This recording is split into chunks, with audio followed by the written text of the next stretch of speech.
আজকে নিজেকে গর্বিত মনে হচ্ছে এবং আনন্দিত মনে হচ্ছে।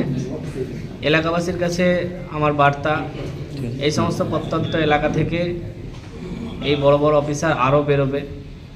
শুধুমাত্র লক্ষ্যটা ঠিক রাখতে হবে, পরিশ্রম এবং ধৈর্য, এই দুটো ধারাবাহিক রাখলে সাফল্য একদিন আসবে ইনশাআল্লাহ। যে সাফল্যের পেছনে যেমন অভিজ্ঞতা, শিক্ষা, ডিগ্রি সব প্রয়োজন হয়, অর্থটাও কিন্তু ভাইটাল হয়ে দাঁড়িয়েছে এখন চলাফেরা সব কিছুতেই। আমাদের মুর্শিদাবাদে অনেক মুসলিম সম্প্রদায়ের মানুষ, বিজনেসম্যান বিভিন্ন রকম রয়েছে, অথচ যারা প্রতিভাবান তাদের পাশে কিন্তু এই ব্যাপারে দাঁড়াচ্ছে না, অন্য দিক দিকে হয়তো দাঁড়াচ্ছে। এই বিষয়ে কি বলবেন? সেই বিষয়ে তাদের জন্য কি বার্তা দেবেন?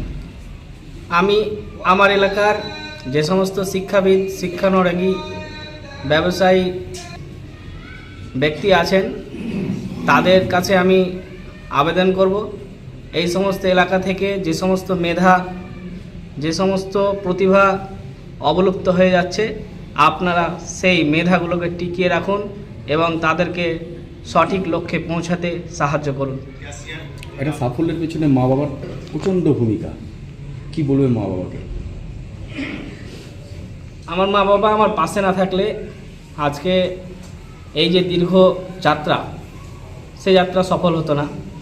আমার বাবা ছোট্ট একটা রাসায়নিক সার বিক্রেতা এবং মা বিড়ি শ্রমিক। বর্তমানে তিনি প্যারালাইসিস রোগে আক্রান্ত। তারপরেও তাদের যে অক্লান্ত পরিশ্রম, তার জন্য আমাকে তারা কখনো আমার স্বপ্ন সফলতার দিকে বাধা দেয়নি, আমাকে কখনো থামতে বলেনি। তারা আমার স্বপ্নে এগিয়ে যেতে বলেছেন এবং তা সবসময় আমাকে সাপোর্ট করেছেন। এবং বিয়ের পর আমার স্ত্রী, সেও আমাকে খুব সাপোর্ট করেছে।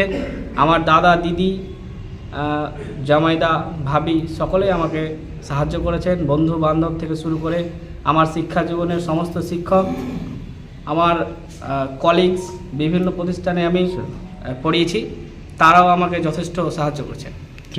সিভি বা বায়োডাটা জমা দিই, সেই বছরটা ছিল 2023 সাল। 2023 সালের সম্ভবত জুলাই মাস থেকে আমি এখানে শিক্ষক হিসেবে যোগদান করি। তার আগে নিজেকে শিক্ষক হিসেবে এখানে নিযুক্তির জন্য, যোগ্যতা দেওয়ার জন্য একটা ইন্টারভিউ বা আলোচনা করা হতো।